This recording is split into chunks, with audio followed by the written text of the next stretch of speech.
Olá, estamos dando início a mais um programa Debates Le Monde Diplomatique Brasil, uma iniciativa do jornal Le Monde Diplomatique Brasil, em parceria com a TV PUC, com o canal universitário e com a TVT, a TV dos Trabalhadores. Como não poderia deixar de ser, nós estamos acompanhando o que está acontecendo na COP30, lá em Belém, que está começando agora, né? E há uma preparação toda, uma expectativa grande, que leva em conta uma polêmica em torno dos diagnósticos da situação presente, né, do papel da COP30 e dos desdobramentos que ela pode ter. Para tratar disso, nós convidamos dois especialistas ambientais que também têm vínculos fortes com os movimentos sociais. Eu vou apresentar para vocês agora o Erasto Felício. O Erasto Felício é professor de História na Universidade Federal da Bahia e ele é coordenador de uma rede chamada Teia dos Povos, que nós estamos interessados em saber o que é, que já está presente em 11 estados. É um militante ambientalista vinculado muito aos movimentos sociais também, além de professor. Quero apresentar para vocês também o Breno Bringel, né? O Breno é doutor pela Universidade Complutense de Madrid. Ele é professor da Universidade do Rio de Janeiro, da UERJ, na área de pós de política e sociologia. Fez passagens por várias universidades internacionais, dando aulas no Chile, em Portugal, na Espanha, na França, eu nem vou dizer todos os lugares, né? É membro do Pacto Ecossocial do Sul. Eu quero agradecer muito a vocês pela disponibilidade de estar aqui com a gente, para poder esclarecer a população. Afinal, o que vai sair da ECO? O que vai sair da COP30? Olha, eu confundindo com a ECO 92, hein? Hoje a gente tinha expectativas até talvez melhores, né? Mas, enfim, quer dizer, eu queria que a gente começasse. Erasto, vamos começar com uma espécie de... Como é que vocês estão avaliando a chegada desse momento da COP30 para saber, assim, afinal, o problema pode ser resolvido, a questão ambiental não está sendo tratada? Como é que você vê isso? Bom, obrigado pelo convite para conversar aqui hoje sobre isso, né? Então, sou professor do IFBA e tenho feito um trabalho de articulação, assim, na Teia dos Povos, e onde a gente tem uma avaliação crítica, né, em geral, assim.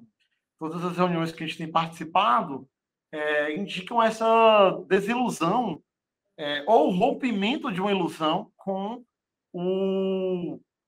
essa ideia de que os promotores da destruição em algum momento vão se reunir e tomar uma decisão diferente, né, que mude o destino que eles têm traçado para a gente. Eventos como esse, com essa natureza, elas são grandes mobilizadoras de inteligências, de pessoas que vêm de muitas partes do mundo, mas também são eventos que reinauguram um ciclo de ilusões, né, de transição energética, né, um ciclo de ilusão sobre descarbonização. E nós, que estamos pensando o mundo e a luta territorial a partir de povos, organizações populares, a gente tem uma certa dificuldade de conseguir identificar, seja nas promessas, seja inclusive no diagnóstico, né, sobre a catástrofe, saídas possíveis vindas desses espaços. Claro, o encontro com as pessoas, né, seja pela Cúpula dos Povos, mas também um conjunto de eventos que está acontecendo em Belém, são catalisadores de, né, um desejo de contestação, de questionamento, que são muito legítimos, né? Mas da instituição COP mesmo, assim, né, como organismo político internacional, há muito pouco a crer. Sobretudo porque, antes de chegarem as pessoas, a esses grandes eventos têm chegado as instituições da destruição, né? As grandes multinacionais, né? As empresas que têm fomentado práticas de destruição ambiental, seja no setor agrário, seja no setor mineral, né? Ou de petróleo e gás.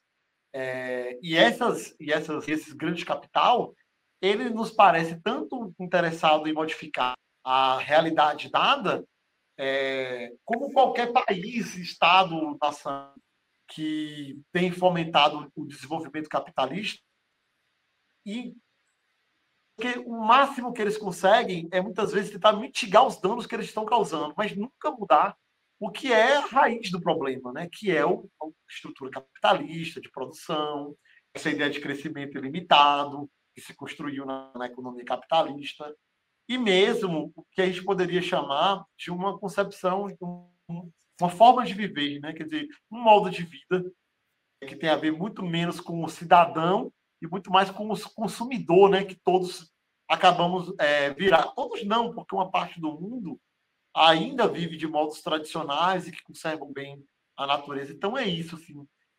Poucas ilusões. Fala, Silvio. Não, tá certo. Eu só vou passar a bola para o Breno agora, porque você fez uma distinção que eu acho importante. A reunião dos governos e a reunião da sociedade civil, né? Quer dizer, na questão dos governos, nós sabemos que, por exemplo, os Estados Unidos caiu fora, né? E que nós temos uma dificuldade enorme de identificar quais são as medidas de transformação mais profundas que eles estão propondo. Qual é a agenda, né? Porque quem controla a agenda acaba determinando o resultado do encontro. Breno, como é que você vê a questão mais oficial, hein?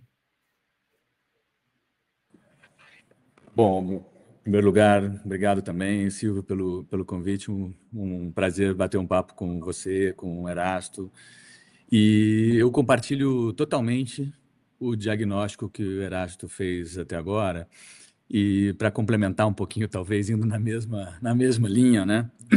Eu acho que a COP ela foi se convertendo cada vez mais numa espécie de fábrica de falsas soluções. Se bem talvez 30 anos atrás, no começo, né, tinha uma intencionalidade positiva de dar respostas à crise climática, à crise ecológica, o mundo mudou muito nos últimos anos, não é? E o que nós estamos vendo cada vez mais é o quê?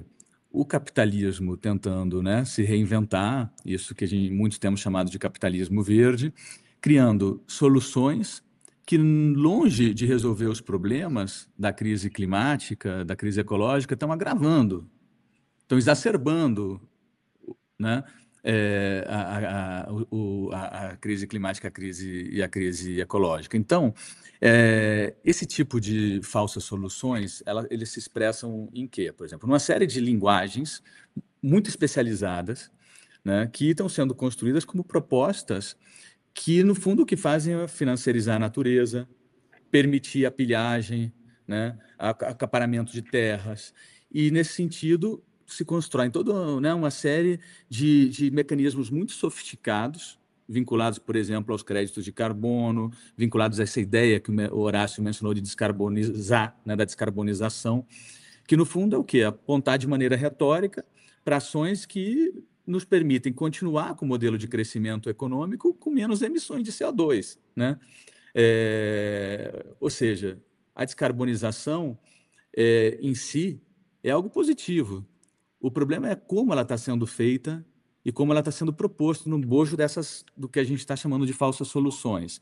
Ela é feita de uma maneira totalmente limitada, não é?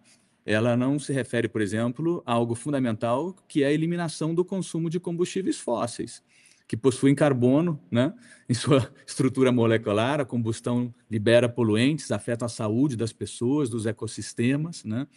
E, no entanto, essa não é uma discussão que está na COP. Então, boa parte do debate nessa cúpula oficial está baseada em promessas, por um lado, né? Promessas de descarbonização, promessas de transição energética, promessas de esverdeamento da economia, e junto com essas promessas vêm soluções que agravam os problemas. Então, dentro desse cenário, o que ainda é mais grave é o quê? Que nós vamos ter agora em Belém uma COP 30 na Amazônia, né? na Amazonas, em Belém, e é uma COP na Amazônia, mas sem a Amazonas. E essa COP, claro, ela pode, inclusive, não só agravar a crise climática globalmente, mas acho que traz uma série de preocupações importantes para o debate brasileiro, que tem a ver, por exemplo, com a exploração recente, né, da Petrobras na Foz do Amazonas, de petróleo na Foz do Amazonas, com a expansão do agronegócio na floresta, e com todos esses projetos de descarbonização capitalista que tem muitos impactos já notórios nas comunidades, nos territórios, na saúde do povo, né? Então, nesse sentido, eu acho que é muito importante, Silvio, isso que você mencionou antes, né, da gente fazer um diagnóstico preciso, da gente dar nome às coisas, nomear bem as coisas, né? E nós agora com o Horácio tivemos esses dias agora em São Paulo num debate onde o que nós estávamos dizendo é, por um lado, a rentabilidade é o que está no centro das políticas ambientais hoje. E, por outro lado, essa proteção, suposta proteção do nosso habitat, ela está se tornando objeto de negócios especulativos que estão, né, financiarizando a natureza, estão trazendo um monte de problemas. Além do mais, o que subjaz a toda essa lógica dessa política dominante que está na COP é o quê? Pilhagem, desigualdades, expropriação, extrativismo, a lógica colonial, é o colonialismo verde, né? Isso a gente precisa conversar sobre isso. Olha, nós estamos tendo um diagnóstico mais radical, né? Erasto, quando a gente fala uma COP sobre o meio ambiente na Amazônia, sem a Amazônia, quer dizer o quê? Eu lembro de umas matérias que saíram na imprensa que falavam que para construir a estrutura toda, né, que estava sendo pensada, tinha que desmatar para construir estrada, tinha que aterrar como é o nome? Áreas alagadas, né, para poder dar uma estrutura. Chegou até uma polêmica que uma árvore que não era árvore, né, que eram os metais que instalados, tal.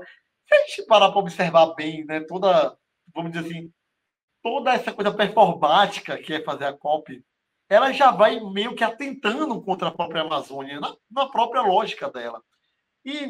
Claro, não estou dizendo que a Amazônia não poderia receber um grande evento, não se trata disso, né? Se trata de pensar que essa performance ela tem um impacto real e ela, de fato, ela não diz assim, ó, vamos conseguir pelo menos garantir uma determinada solução. Né? Quer falar assim, para ter a COP na Amazônia, podia começar discutindo, por exemplo, regeneração de terra destruída na Amazônia, tipo assim, né, nos últimos 2, 3 governos, aquilo que foi devastado pelo fogo tem que ser regenerado como política de Estado e todas as terras que forem adquiridas nesse período tem título nulo, entendeu? Tipo assim, os caras podiam começar com o básico, isso é o básico, isso não é falar uma coisa muito diferente. E eu acho também que Breno fala assim, Breno falou falsas soluções. Eu acho também que tem uma coisa meio de tentar olhar para a Amazônia, porque o mundo todo está olhando para a Amazônia, enquanto você faz os ataques em outros lugares. E aí, bom, eu sou da Bahia, né? A gente está no Nordeste brasileiro. Olha lá onde é que os caras estão colocando data center de Big Tech, né? No meio da Caatinga, que já é um lugar que não tem muita água.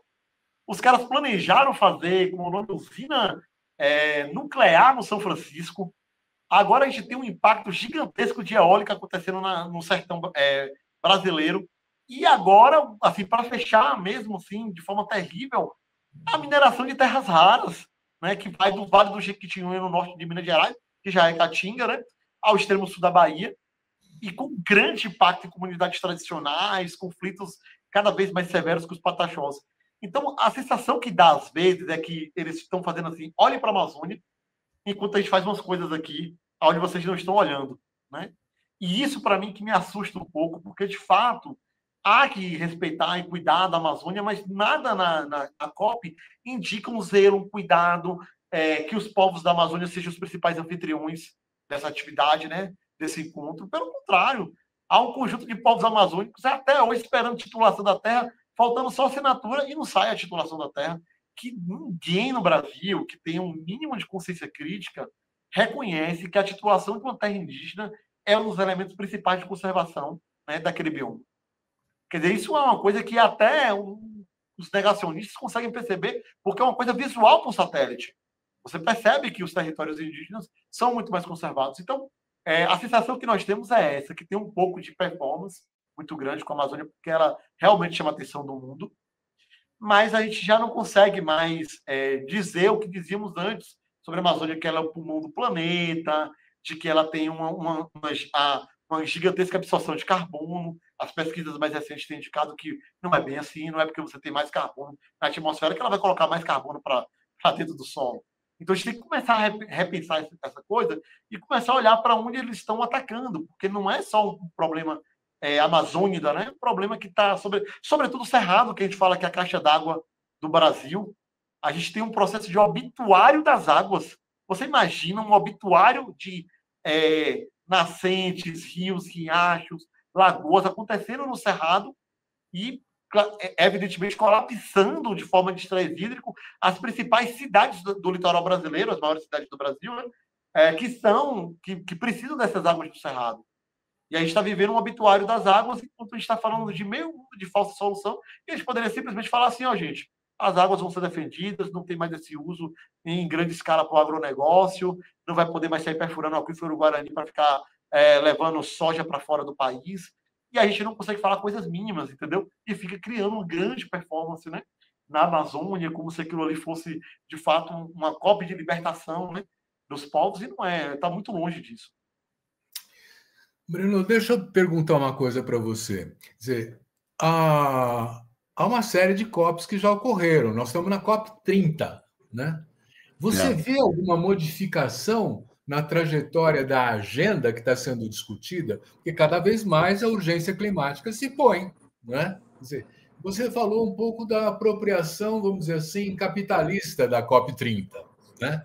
De fato, por exemplo, a COP 29, feita num país do petróleo, né? Foi na Arábia Saudita, não foi?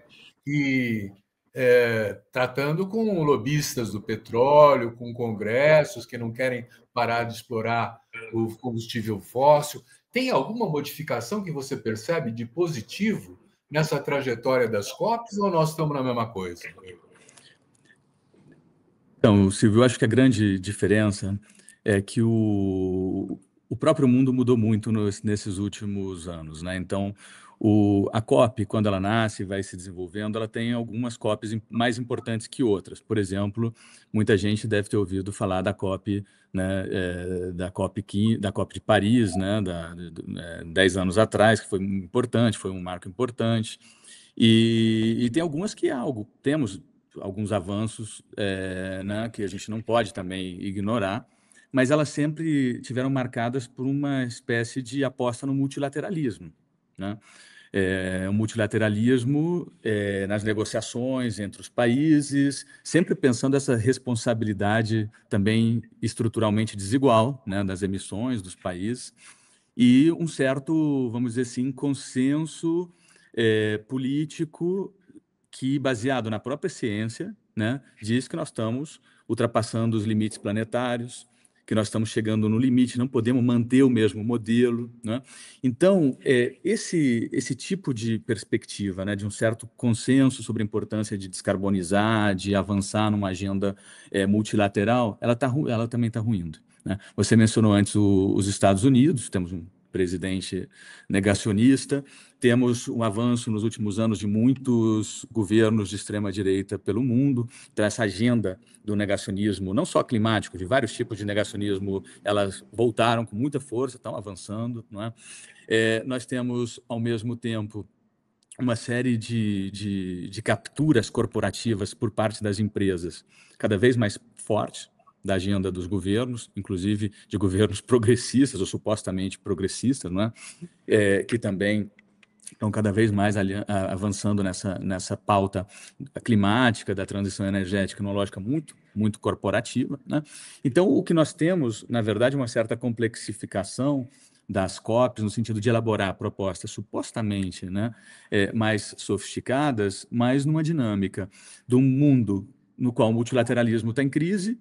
Estamos avançando com a cultura da guerra tremenda, né, que é muito preocupante, porque não foi só o genocídio na Palestina, não é simplesmente a guerra, né, da Rússia com a Ucrânia, outras guerras abertas, mas é uma militarização dos territórios e da vida cada vez mais preocupante.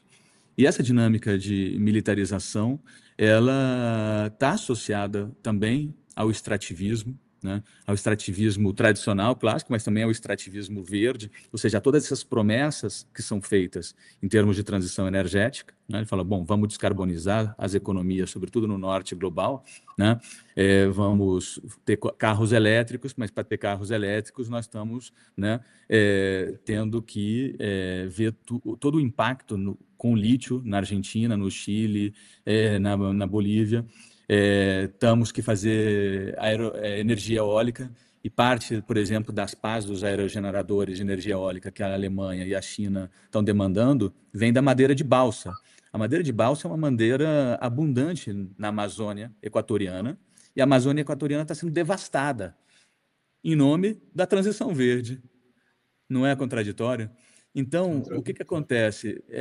Toda essa lógica, por isso eu chamava isso de colonialismo verde, porque tem tanto um pensamento, mas uma prática também colonial, que o que faz é manter uma lógica de violência contra os territórios, contra os ecossistemas, contra os corpos, né, das populações, mas, ao mesmo tempo, vai construindo cada vez mais dispositivos e formas de legitimação e de justificação, né, para dizer, não, mas nós estamos fazendo conservação ambiental, não, mas nós agora estamos fazendo a transição energética, não é?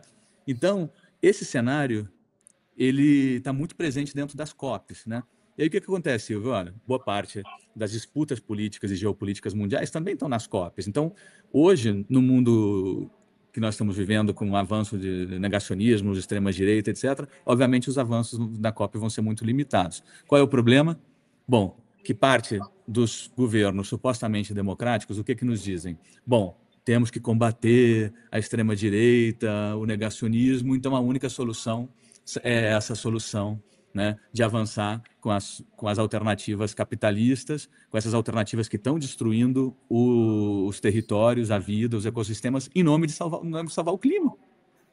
Né? Mas isso não é verdade. Temos muitas alternativas em jogo nas comunidades, nos territórios. Né? Vamos tratar disso logo mais. Erasmo, eu quero te colocar um dilema, que é o seguinte: se o domínio da COP é das grandes corporações, é de uma lógica de transformar a floresta numa commodity, de tentar tirar lucro da sustentabilidade ambiental, né? Seria interessante que a presença do Estado, a fiscalização, a legislação fosse capaz de submeter essas vontades, né, a uma estratégia de sustentabilidade. Você acha isso possível? Acho possível um Estado fazer isso. Não acho possível o Estado brasileiro fazer isso, ou o governo brasileiro fazer isso. Quer dizer, no genérico, um Estado é possível fazer isso? Acho que sim. Eu acho que a gente vê, por exemplo, o Estado chinês criando um conjunto de políticas, né, ambientais para si, dentro dele, né, dentro do território da China, submetendo, inclusive, empresas privadas a colaboração com esses processos, desde os processos de recuperação do deserto da Mongólia, né, frear algumas desertificações que eles viviam. Então, é possível um Estado fazer isso, assim, na hipótese. Mas o governo brasileiro não. E aí, te explico isso muito, muito simplesmente. Assim. A gente tem que lembrar, por exemplo, que não faz muito tempo, antes dessa eleição do governo Lula, havia 4 grandes desmatadores do país. 2 eram na Amazônia, tipo assim, por óbvio, né? O Pará e Amazonas estavam entre os 2 maiores desmatadores, mas tinha 2 que não eram, né, na Amazônia, no norte do país. Eram Maranhão e Bahia. Ninguém nunca viu Flávio Dino ou Rui Costa, por exemplo, 2 grandes agentes políticos brasileiros, como devastadores, né, destruidores ambientais ou governos negacionistas da questão climática. Inclusive, esse desmatamento cometido tanto no Maranhão quanto na Bahia, eles não eram desmatamentos ilegais. Eles eram o que se chama de supressão de vegetação, né? É uma coisa autorizada para um satélite grande de devastação. Mas, na norma, estava tudo legal. Né? E explico isso porque digo o seguinte: quem são esses atores que poderiam fazer isso? Né? A gente acompanha pela imprensa um conjunto de conflitos ambientais que estavam entre o Ministério do Meio Ambiente e a Casa Civil. Quem é que comanda a Casa Civil? Né? Não encosta. Eu estou dando um exemplo da supressão de vegetação, mas nós temos no Oeste Baiano um dos maiores marcos de obituário das águas, e sendo que muitos deles com outorgas de água autorizadas pelo INEMA, né, que é o Instituto que cuida do meio ambiente das águas da Bahia. Trata-se, portanto, de políticos progressistas, sim, mas políticos progressistas contra, né, a vida, contra as condições de vida do planeta. Então, esse governo não fará isso. E eu tenho certeza. Eu acho até que, em certo sentido, né, a pressão do governo colombiano, né, e de outros governos progressistas pode fazer, né, o governo brasileiro ter um posicionamento melhor. Mas esse é um posicionamento melhor diante de todo o lobismo, né, da mineração, da indústria de petróleo e gás e do agronegócio. Mas não melhor no sentido da gente. Né? Diante do que o lobby propôs, acho que o governo pode até ter posições melhores, mas não no sentido do que reclamam os movimentos sociais, os movimentos ambientais e os povos indígenas, quilombolas, extrativistas do país, sabe? Então, Silvio, eu acho que sim, é possível, o governo teria capacidade política suficiente, se tivesse determinação, vontade, né, decisão para fazer, mas esse governo não fará isso. Ele não dará amostras disso, porque uma parte do governo está absolutamente vamos dizer, em sintonia com os territórios da destruição. A gente tem que lembrar, por exemplo, o próprio papel da Simone Tebet, né, antes de ser ministra do governo, não era o papel de uma defensora do meio ambiente, era de defensora do agronegócio, do latifúndio, que são os principais destruidores do meio ambiente no país, sabe? Então, perceber a correlação de forças dentro do governo é sintomático muito mais, Silvio, para a gente não criar uma ilusão a gente mesmo, né? O governo mesmo não está prometendo nada e a gente criar uma ilusão para a gente depois se frustrar. Eu acho que não precisa. A gente pode se conter nas nossas ilusões e fazer uma interpretação mais fidedigna da realidade, né? Eu acho que ele apontou uma coisa muito importante que nem sempre está presente, né, nos debates públicos, e é importante a gente pensar quais são os principais atores e responsáveis da crise climática, da crise ecológica, não é? E aí o Erasto estava nomeando alguns deles, e muitas vezes nesse contexto da COP, a gente fala, bom, aí tem uma série de discursos, a transição energética justa, a descarbonização, etc. Mas e aí? De quem é a responsabilidade? Muitas vezes, né, tem essa tentativa de falar para as pessoas, bom, você tem que mudar a tua forma de vida, é uma responsabilização individual, todos nós precisamos, não é? Ser conscientes da crise climática, ecológica, mas, claro, as responsabilidades são diferenciadas, não é? E, no Brasil, os principais responsáveis pela emissão de CO2, a diferença de muitos países do Norte, não são os setores industriais ou energéticos, né? Mas, sobretudo, a mudança do uso do solo, especialmente o desmatamento, né? Então, isso é uma coisa fundamental para a gente pensar na reflexão brasileira, né? A mudança do uso do solo, desmatamento, é responsável por cerca de 45%, 50% das emissões no Brasil, né? Isso é o quê? A queima de florestas, Amazônia, mas também no Cerrado, né? Isso é brutal no nosso diagnóstico, na nossa situação, e nós precisamos, de fato, a partir disso, pensar que essas emissões decorrem do quê? Não decorrem né, por magia, decorrem da expansão agropecuária, principalmente da pecuária e soja, né, da exploração ilegal de madeira, da mineração, né? Então, o desmatamento, ele de fato é um dos elementos fundamentais. O outro é a agropecuária, né? O gado bovino, por exemplo, é o segundo maior emissor no Brasil, produz metano, né? E o Brasil possui o maior rebanho bovino do mundo, né? Então, aqui, todas as emissões associadas ao uso de fertilizantes, por exemplo, nitrogenados, a gestão dos solos agrícolas, é algo também fundamental para que possamos pensar em quem são os responsáveis. E aí, eu acho que o Erasto estava apontando a isso, né? O setor privado agroexportador, as grandes empresas do agronegócio, da soja, da carne bovina, da madeira, são os principais motores do desmatamento, da mudança do uso do solo, são os principais responsáveis no Brasil. Isso tem nome, é JBS, é Marfrig, é Cargill, é Bunge, não é? São empresas que precisam estar no centro dessa discussão. As empresas fósseis também, né?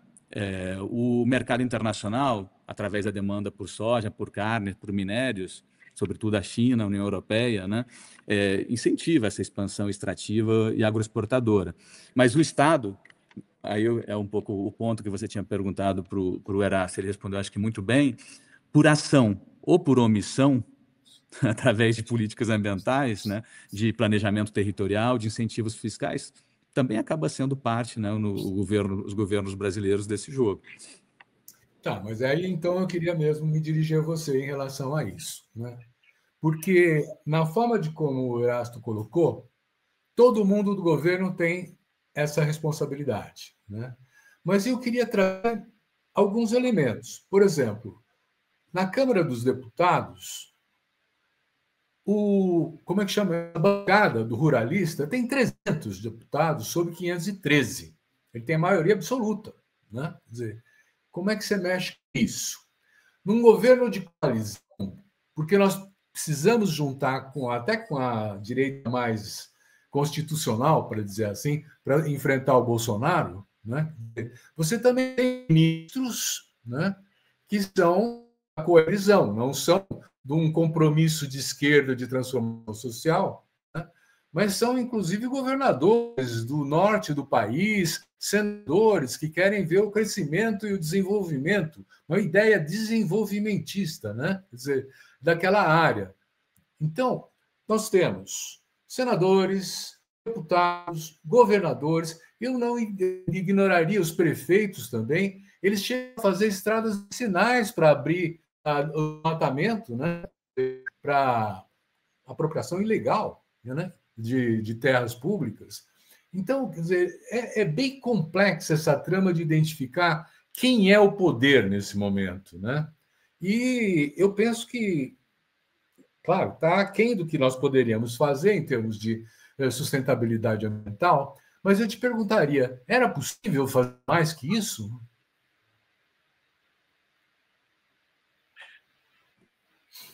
Era possível, é possível. Vai em frente. Assim, eu entendo, Silvio, esse ponto, mas a gente tem que fazer uma análise, eu acho que fina da correlação de forças mesmo, do momento histórico. É um momento muito difícil, né? E essas ameaças, por um lado, da extrema-direita, que continua forte, o bolsonarismo ainda é uma força política viva no Brasil, não é? Esse peso, né, do agronegócio, esse peso dos setores conservadores no Congresso é terrível. É um governo instável pela própria lógica da coalizão política, etc., né? Então, muitas vezes, o discurso bom, é o que temos para hoje, não é? Não podemos fazer outra coisa, porque o que acontece? Boa parte desses governos, não é só o brasileiro, se a gente olhar para a América Latina hoje, eram governos que décadas atrás, 2 décadas atrás, pensavam ainda, mesmo que de forma limitada, né, um horizonte mínimo de transformação. Hoje, o que nós temos são governos progressistas que não são forças de transformação, são forças de contenção. Força de contenção da extrema-direita. E esses próprios governos, o brasileiro incluído, né, o que dizem olha, somos uma barreira para tentar frear o avanço da extrema-direita, não dá para fazer mais, então estamos limitados. Como se isso, legitimasse totalmente inação, legitimasse a impossibilidade de construir outra coisa e legitimasse também a própria dinâmica, né, de se somar a esses pactos climáticos da descarbonização capitalistas que não ajudam a resolver os problemas. Eu acho que se a gente olha para a América Latina hoje, o caso da Colômbia foi interessante e tem sido interessante porque o que ele mostra, afinal, é o quê? Olha, os governos, para além, né, da variabilidade de CI1, se a gente pensar em termos de qual é o caso da Colômbia que a gente não sabe? O caso da Colômbia é um caso muito interessante de um governo progressista que, na verdade, o primeiro governo progressista de esquerda na Colômbia, né, durante toda a história republicana colombiana, e é um governo que nasce das mobilizações sociais, nasce, né, do fervor social. Eu acho que aqui tem uma diferença importante. Todos os governos que vêm da mobilização social, que são colocados ali, né, como fruto desse calor popular das mobilizações sociais, eles têm uma agenda mais instituinte, uma agenda que consegue promover mais mudanças, propor mais coisas. Governos que vêm como o brasileiro, né, simplesmente na lógica defensiva, estamos nos defendendo do bolsonarismo, estamos nos defendendo, né, da extrema-direita. Bom, a agenda propositiva, a criatividade, a imaginação política parece que desaparece. Então, quando você pergunta, dava para fazer mais? Dava. Dá para fazer mais porque, a despeito do cenário, né, que nós temos, é justamente por isso que nós precisamos o quê? Pensar que o Estado ele tem um papel de mediação entre a política e a sociedade. E nesse papel de mediação, ele pode, nas políticas públicas, ou se aliar com o setor privado, se aliar com as corporações, ou também ter um papel de mediação com os setores populares, com os movimentos sociais, com as organizações da sociedade civil. Os governos Lula 1 e 2 sempre fizeram isso de maneira contraditória. Fizeram um pouco com os movimentos, com a sociedade civil, mas fizeram muito também com o mercado, né, com as empresas. Nesse governo Lula 3 está fazendo isso cada vez mais, né, com o lado das empresas, do agronegócio, das corporações. E tem deixado a desejar, mesmo do lado, né, da imaginação política, de construir políticas alternativas, formas alternativas de entender as transições justas, de entender medidas que possam ser realmente efetivas no sentido, né, do combate à crise climática e energética. Deixa eu entrar aí e perguntar para o Erasto. Movimentos sociais estão organizando coisas também, né, na COP30, né? O que você pode contar disso? É vigoroso? As populações indígenas estão presentes? Os ribeirinhos, os quilombolas? O que eles estão levando para lá? Eu acho que quem for para Belém nesses próximos dias vai encontrar de tudo um pouco, porque há muita gente que está indo para lá para encontrar os seus companheiros e suas companheiras. Inclusive, muito distante da própria COP, né? Seja a Cúpula dos Povos, seja um conjunto de eventos e encontros que estão acontecendo. E até gente que não está indo exatamente para um encontro, mas pela oportunidade de conhecer movimentos do mundo, que provavelmente estarão lá, né? Desde movimentos, né, desde solidariedade à Palestina, né, movimentos de solidariedade ao Congo, movimentos de mulheres do Kurdistão. Então, há tantos movimentos indo que muitos companheiros e companheiras estão se dirigindo a Belém nesse sentido também, né, de poder fazer uma troca ali política fundamental. Acho que a primeira coisa que precisa dizer é que não é simples fazer movimento social quando existe uma estrutura de cooptação, né, de movimentos sociais financiados, né, por recursos, né, de grandes mineradoras, do petróleo, mais da mineração, mas também de petróleo e gás e do setor do agronegócio. Não faz muito pouco tempo que, diante desses escândalos do INSS, se falou de uma instituição, né, que dizia defender os indígenas e etc., e era estritamente ligado, né, a Paulinho da Força e etc., a setores que a gente considera conservadores mesmo, que defenderam o Michel Temer, né, fizeram alianças com o Bolsonaro, mas estavam ali dizendo que não, os discursos de INSS indígenas ali não era sobre isso, era sobre outra coisa. Então, existe toda uma estrutura, a gente precisa deixar bastante claro, de que tem vem se adentrando dentro dos movimentos sociais coisas alienígenas, que não fazem parte exatamente do seio daqueles movimentos sociais. Como existe muito recurso da mineração, né, dentro das ONGs, inclusive dentro de associações, né, de pessoas atingidas, etc., e que fazem orbitar sobre os interesses dessas lutas questões, entendeu? Assim como também existe das indústrias de celulose, por exemplo. Onde quer que se vá, as indústrias de celulose criam uma relação com, né, quilombos, extrativistas e indígenas para poder criar um conjunto de ideias, né, de dizer que não, fazem com pouco impacto, fazem com determinados acordos, né, ali com aqueles territórios, etc.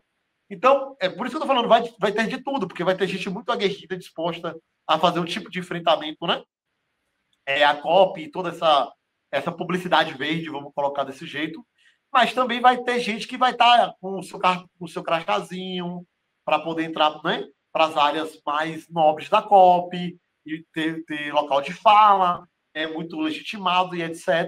Mas estão dentro desse bojo, né, de uma política empresarial e até estatal, né, que tem feito um processo de cooptação mesmo. Estou falando isso porque você imagina que nós temos, sei lá, as renováveis, né, a produção de energias renováveis. É um debate que toca em certos corações, sobretudo os corações que estão longe de onde se produz energia renovável. Se você pergunta para uma pessoa, né, sei lá, eu estou em São Paulo agora, né? Aqui em São Paulo, se ela acha justo fazer energias renováveis, etc., ela provavelmente vai dizer sim, que é bom fazer grandes usinas, e vai ter movimentos sociais capazes de fazer uma defesa ferrenha, né, de ter parques, eles chamam de parques eólicos, mas são usinas, né? Usinas eólicas. Agora, e as pessoas que estão lá, né, convivendo com aquela zoada o tempo todo, com aquela luz, né, que toda hora passa a sombra da hélice, né, o tempo todo, se adoecendo. Qual a opinião dessas pessoas sobre a energia renovável daquele jeito, entendeu? E aí, assim, eu digo com muita clareza isso. Há muita gente com disposição de fazer debates sérios indo para Belém. Há uma caravana de companheiros e companheiras da Tia dos Povos, indo de diferentes cantos do Brasil, que vão estar lá muito menos em função da COP, no sentido da organização, e muito mais em função do encontro que isso vai gerar em termos de movimentos sociais e povos do mundo, né? Então, você vai encontrar de tudo nesse processo e vai encontrar até gente de boa índole, boa fé, tentando propor coisas para os governos, né, para as Nações Unidas e para as empresas. Mas o grande fenômeno desse encontro, para mim, é a possibilidade de troca de experiências concretas e reais de enfrentamento ou mitigação, né, desses impactos dentro dos territórios. Assim. E aí, só para não deixar de falar desse trabalho que eu acho que é fantástico, que as pessoas assistam, né, vai achar no YouTube e outras plataformas, o filme Vento Agreste, que foi um esforço exatamente de comunidades atingidas por usinas eólicas para mostrar as condições que elas vivem, né? Com barulho, com vento, com fuligem ensurdecedora, com comunidades, Silvio, que 100% das famílias tomam um remédio de tarja preta. 100%. Não tem nenhuma família que vive no local que não esteja com problemas psiquiátricos, sabe? Então, assim, e eu acho que esse esforço de mostrar essas coisas nesses ambientes com muita gente, com muita circulação, faz aquelas pessoas que acreditavam que a usina eólica seria uma grande solução entender que ela, do jeito que é feita, não é uma solução. Ela é um problema também para aqueles territórios. Breno, você quer comentar alguma coisa em relação aos movimentos sociais ou partimos para frente? Eu acho que o que o Horácio estava mencionando é importante, né? Porque esses espaços paralelos à COP, né, e prévios que estão rolando já estão começando e vão acontecer em Belém agora nos próximos dias, eles são fundamentais como espaços de troca mesmo, né? São eventos autônomos que concentram suas pautas em torno da justiça em todos os seus sentidos, não é só a justiça climática, né? A gente não pode pensar uma justiça climática que não esteja acompanhada da justiça social, né? E não podemos fazer isso sem os grupos historicamente excluídos das negociações oficiais, né? Povos indígenas, comunidades tradicionais, moradores das periferias, né?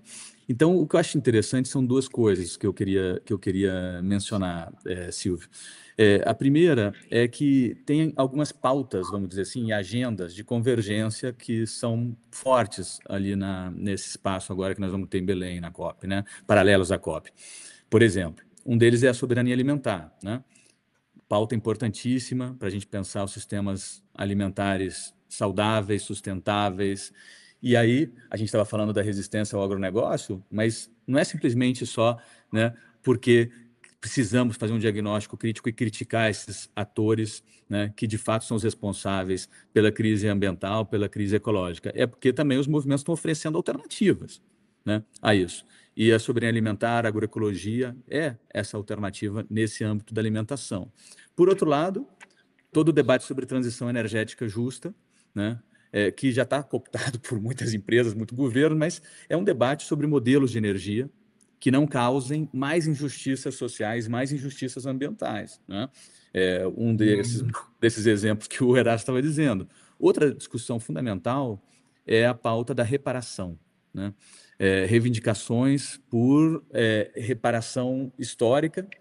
Não é somente reparação financeira, é também reparação financeira, né, para os países e comunidades mais afetados pela crise climática, mas ela também é uma reparação muito mais ampla, integral, histórica. Todo o debate, por exemplo, sobre a defesa dos territórios e da vida, né? A reivindicação de soluções que priorizem a preservação dos territórios, os modos de vida, né, tradicionais. Tudo isso está acontecendo. E está acontecendo não só porque existem propostas, mas existem alternativas concretas, reais, que os movimentos sociais no Brasil, na América Latina, no mundo, estão construindo. Estão, de fato, tecendo no cotidiano, no dia a dia, respostas concretas aos problemas da população.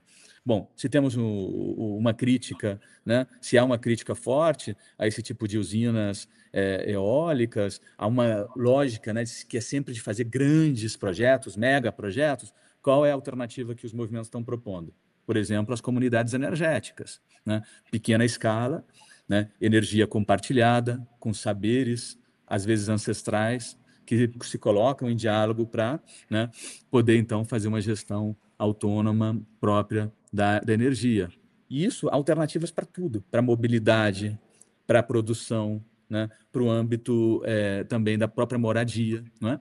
Então, acho que enquanto na COP30 o que nós estamos vendo são promessas para 2040, 2050, 2060, os movimentos estão mostrando que existe uma vitalidade enorme, né, de propostas e de alternativas reais que já existem, que funcionam. A questão é como fazer que essas propostas e alternativas que já existem e funcionam possam ser conhecidas, possam ser visibilizadas, possam ser fortalecidas e possam eventualmente também se espraiar, né, em territórios diversos, mundo afora, para que consigamos construir de forma mais ampla, né, processos de transformação social e ecossocial que necessitamos. Né? Bom, o Erasto já falou de uma vantagem da COP30, que é permitir colocar em contato redes da sociedade civil, movimentos sociais, né? Eu queria perguntar a cada um de vocês, e é a última pergunta do nosso programa, porque nós estamos acabando o tempo, né? Que expectativas vocês têm do resultado da COP? Né? Claro que ainda está para acontecer, então é uma especulação, né? Mas já tem um conhecimento, uma avaliação que permite levantar essa hipótese. Né? Você quer começar, Erasto?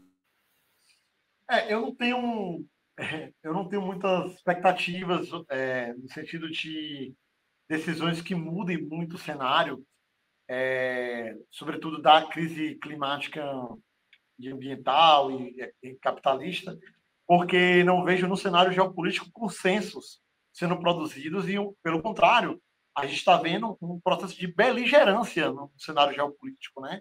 Um acirramento de conflitos, né? Uma nova escala armamentista acontecendo, um pouquinho mais silenciosa do que em outros tempos, mas tão assustadora quanto. E em cenários assim, eu acho que a gente pode supor protocolos, a gente pode supor diretrizes e princípios que tendem a jogar para frente decisões mais relevantes, né?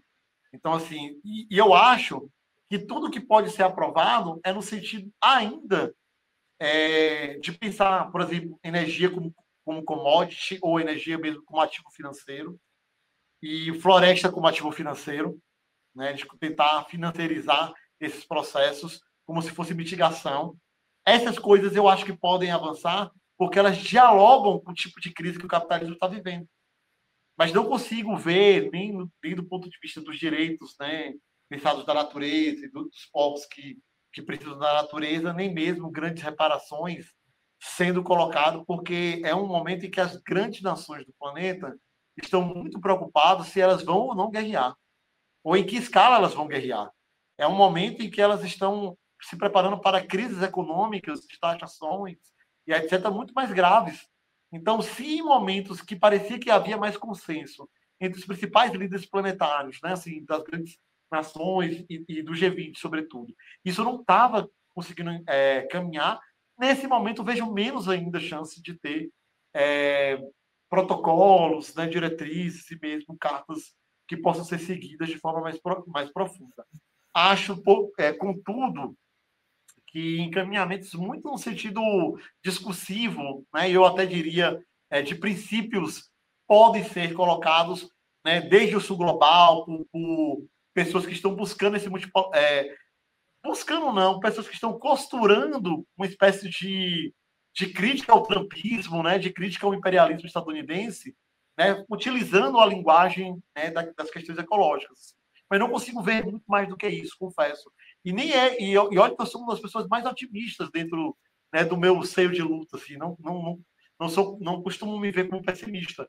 É porque o cenário é ruim mesmo. É um cenário mais pessimista por conta que esses conflitos e, sobretudo, essa crise econômica joga a gente para isso. Eu costumo dizer assim, vamos deixar o pessimismo para dias melhores. Isso, perfeito. Breno, você agora. Eu concordo com o Erasto, por isso que acho que antes tinha dito isso, né, que estamos vivendo uma crise profunda do multilateralismo, uma emergência e um aprofundamento dessa cultura da guerra, da militarização. Estamos num momento globalmente muito difícil, muito complicado mesmo, né? Eu acho que todas essas tensões geopolíticas, todo esse cenário, eles obviamente são obstáculos muito fortes a que possam haver avanços concretos em termos de medidas na COP. Dito isso, claro, tem algumas agendas oficiais, né, que eu acho que os negociadores vão tentar avançar e colocar como resultados, né, que podem acontecer, que tem a ver com alguma espécie de tentativa de implementação acelerada do Acordo de Paris, progressos, digamos assim, no todo o tema, na pauta do financiamento climático, das metas de adaptação, né? Estão construindo todo um conjunto de indicadores globais para monitorar o progresso da adaptação aos impactos climáticos, né? Isso há uma necessidade, né? Um imperativo de adaptação à realidade já de muitos lugares do mundo, mas todas essas expectativas da agenda oficial são muito pequenas e muito limitadas, né, Silvio? Diante de todo o cenário que nós estamos vivendo. Então, o que nós temos eu acho que, de alguma maneira, esperar que, ao menos, no âmbito dessa cúpula dos povos, dos espaços alternativos, nós consigamos, de fato, avançar na conexão das lutas, nas convergências, numa oxigenação, né, dessas pautas que possam ir proliferando e possam construir, né, também, e continuar construindo imaginários políticos alternativos, porque é daí que vão surgir e estão surgindo respostas reais à crise climática. Se a gente ficar esperando, de fato, o que for sair da COP, podemos apagar a televisão aqui e fazer outra coisa. Não vamos apagar a televisão, porque nós queremos continuar o debate sobre essas coisas e ver o que os movimentos sociais, a sociedade civil organizada é capaz de transformar cada nação, cada política, cada estado, né? Eu quero agradecer muito ao Erasto Felício e ao Breno Bringel por esse bom papo esclarecedor, não tão animador, mas realista, né, do que nós temos pela frente. E agradecer também a você que nos assiste. Obrigado. Semana que vem tem mais.